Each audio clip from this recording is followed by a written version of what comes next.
एक शेख फरीद नाम के मुसलमान थे और उन्होंने एक घर छोड़ दिया बचपन में परमात्मा पाने के लिए। एक फक्कड़ फकीर थे और वहाँ वो उनके आश्रम में रहने लग गए। और वो फकीर इतना वहाँ प्रसिद्ध था कि उसके पास सिद्धियाँ बहुत हैं। एक समय शेख फरीद नाम के मुसलमान थे भक्त। वहाँ क्या था कि आश्रम के अंदर 10-12 भक्त रहते थे उस संत के शिष्य। तो उन्होंने आपस में एक एक दिन बांट रखा था। वो आश्रम का जो संत था वो हुक्का पिया करता। मुसलमानों में वैसे वो मांस नहीं खाता था, हुक्का पीता था। तो हुक्का खाना खाने के बाद उसका शाम को या दोपहर को जब भी खाता था हुक्का कंपलसरी होता था। तो उन्होंने सब ने अपना काम बांट रखा था। और शेख फरीद तो घर छोड़ कर निकला ही नहीं था। मैंने अल्लाह चाहिए, भगवान चाहिए। और उसमें ज्ञान में बता ही दिया जाता है भाई गुरु की सेवा करे, गुरु को पूरी श्रद्धा के साथ व्यवहार रखे, गुरु शिष्य में ऐसा लगाव बन जाए, आपस में इतना प्यार बने दोनों का, मन में दोष ना रहे, तब भगवान मिलता है। तो उन्होंने इस दृष्टिकोण से कि गुरु नाराज नहीं होना चाहिए। गुरु रूठ गया, कहते हैं कबीर हरि के रूठते हैं गुरु की शरण में जा, और कह कबीर गुरु रूठ गया तो हर ना करे साय। तो इस दृष्टिकोण से शेख फरीद ने चाहा कि परमात्मा गुरु जी नाराज नहीं होने चाहिए। भगवान गुरु जी रुष्ट हो गए तो भगवान रुष्ट हो गया, फिर मेरा इस जीवन का बनेगा क्या, इस शरीर का जो उद्देश्य मैं लेकर आया हूँ वही मेरा रह गया, उसमें बाधा बन गई, तो मुझे ऐसा कोई काम नहीं करना मैंने। तो इस दृष्टिकोण से वो सच्चे दिल से गुरु जी की सेवा करता था। आत्मा से पता लग जाता है ये बालक कैसे सेवा कर रहा है, ऐसी बात नहीं। तो वो इस कारण से उसे बहुत खुश था। और आश्रम में रहने वाले दूसरे कुछ कमचोर से थे, वह गफलत कर देते थे। तो उनके मन में ये आ गया कि गुरु जी शेख इस फरीद के साथ ज़्यादा लगाव रखते हैं और किसी तरह इस गुरु जी की नज़रों से इस शेख फरीद ने गिरावा। अब वो इस अटकल में रहने लग गए। वो एक दिन वर्षा होकर रुक गई थी, वर्षा का मौसम था। प्रतिदिन जैसा भी उसका नंबर आता था सभी ऐसे करते थे। पहले खाना बनाते थे, लकड़ी की आग बना देते थे उपले अपले डाल कर, और खाना खिलाने चले जाते थे। आग तैयार होती थी, महाराज जी को खाना खिला के आते ही हुक्का भर के और तुरंत दे देते थे। और वो गुरुजी इतने क्रोधी थे, 5 मिनट लेट हो जा कोई हुक्का ना लाओ, यानी कोई भी काम देर कर दे तो सोटा ठाकर मारा करते, डंडा रखा करते। और उसको कई दिन सेवा नहीं देते थे, एक तरफ बैठा देते थे। तो उन्होंने क्या किया, शेख फरीद गया खाना खिलाने गुरुजी को झोपड़ी में, चूल्हा रसोई दूसरे स्थान पर थी, उन्होंने उसको पानी मार दिया, छिट्टे मार दिए, बुझा सी दी। अब शेख फरीद तो अपने हिसाब से आया था कि 2 मिनट लाऊंगा भर के चलम दे दूंगा। अब वो आके देखा तो आग नहीं। उन्हें सोची भाई मौसम खराब है, ना सक गया उसका कि किसी और ने गड़बड़ कर रखी है, और आग तो बुझ गई। वो उठा कर चलम, और थोड़ी सी दूरी पर गांव था, वहाँ धुआं उठ रहा था। कोई बहन बेटी माई अपना चूल्हा जलाने की चेष्टा कर रही थी। वो दौड़ा दौड़ा गया तो वहाँ क्या कर रही थी वो माई, क्योंकि मौसम वर्षा का था, लकड़ी जलाव थी, कभी बुझ जाओ थी, फूक मारा थी, आँखों में धुएं से आँखें पानी गिर रहा था। तो शेख फरीद दौड़ा दौड़ा गया, युवा लड़का था 20-22 वर्ष का, और कहने लगा माई आग नहीं दे दे, माई आग डाल दे, थोड़ी आग दे दे मुझे। और माई हो रही थी दुखी धुएं में, वो न बोली, देख के न बोली आग नहीं ना मिलती, आँख फुटवानी पड़े आग के लिए। तो उसने चिमटा देगा आँख में, उस संत ने, शेख फरीद ने अपनी आँख निकाल कर दे दी। अगले माई आँख ले फोड़ दी मैंने, अरीब तो आग दे दे। वह माई डर गई, अगतन तक कही थी स्वाभाविक, संत ने तो साची कर दी। और इसका गुरुजी तो बड़ा पहुँचा हुआ संत है, तेरी कदे सारा काम ना बिगाड़ दे। उसने सारी आग निकाल दी चूल्हे में, तो अकेले महाराज जी वह दरकर सारे आग ने भरकर तो चल पड़ा, भाग्या गया फिर फटाफट। अब उस संत ने एक आवाज़ लगाई जब वो 2-3 किले दूर था, पहली आवाज़ लगाई, रस फरीद कहाँ मर गया तू? आ गया गुरुजी, आ गया गुरुजी। दूसरी आवाज़ लगाई, जब रख की तो मर गया था, इतनी देर लगा दी। बस यहीं था गुरुजी, देर होगी थोड़ी सी, आँख खराब सी होगी थी, मौसम खराब है ना।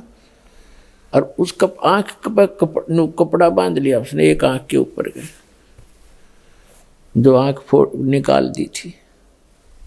अंधेरे का मौसम था। गुरुजी ने कहा के लग गया क्या? कुछ दया है आपकी महाराज, के लागे था आप कह रहे थे। और रोका भर दिया और बूढ़ा तो पी के सो गया संत तय।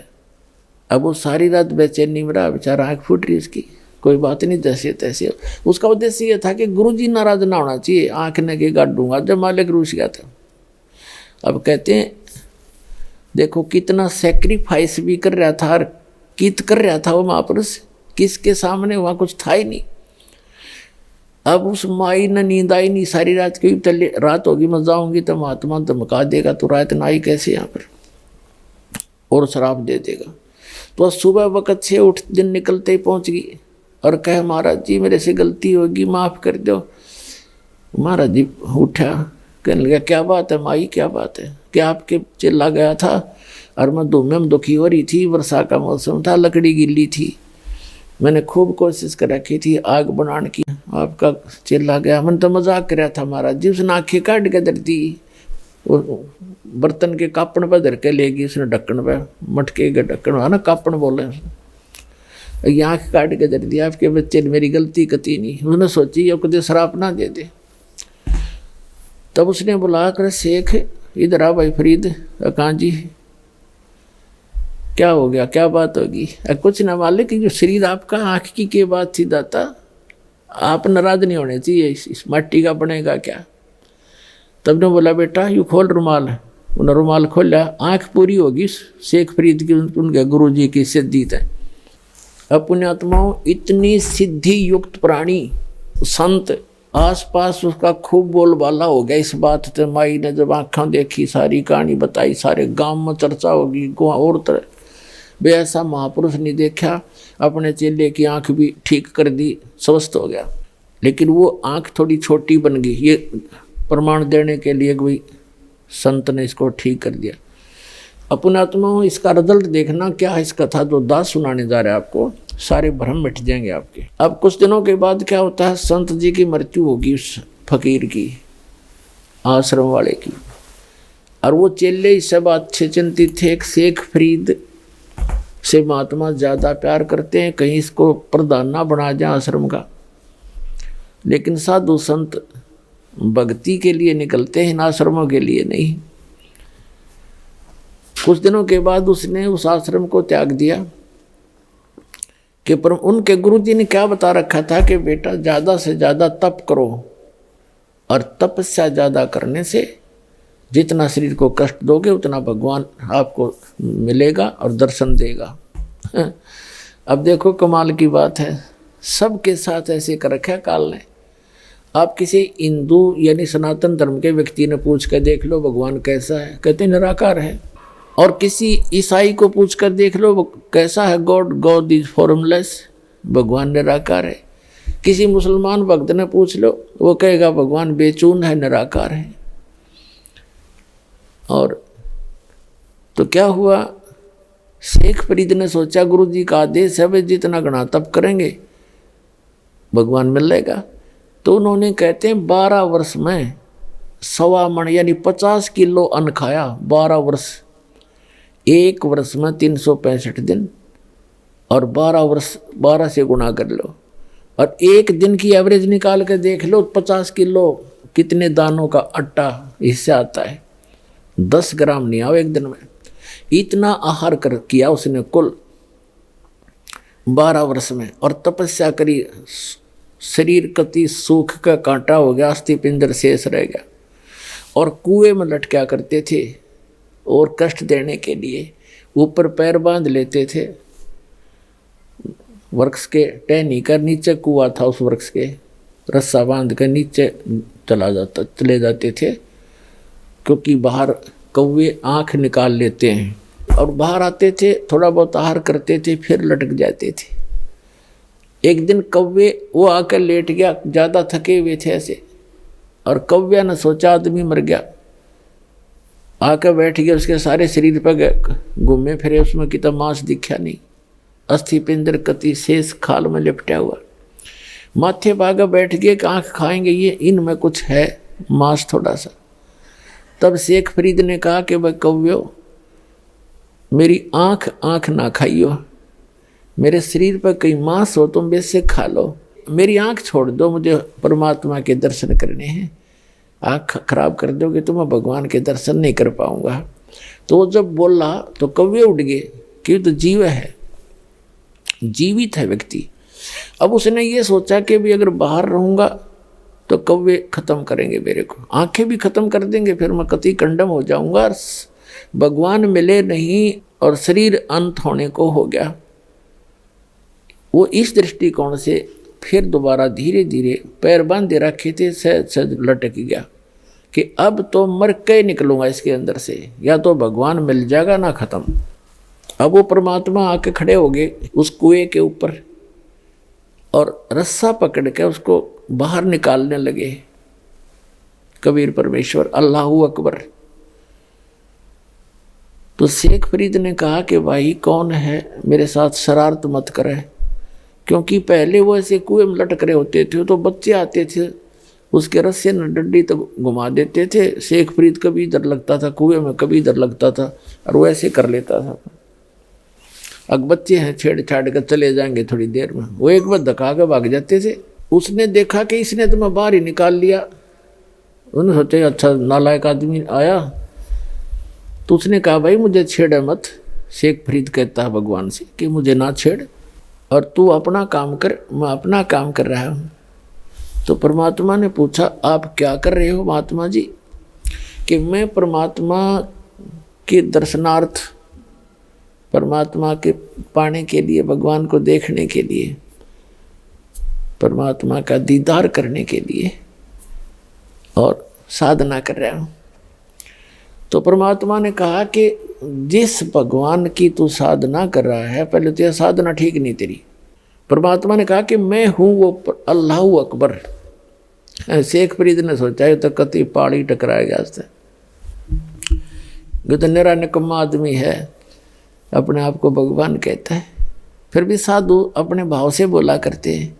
तो शेख फरीद ने कहा कि भाई ऐसे ना बोल, तुझे पाप लगेगा, भगवान दिखाई थोड़ा ही देता है, भगवान तो बेचून है, निराकार है, और आदमी भगवान नहीं हो सकता।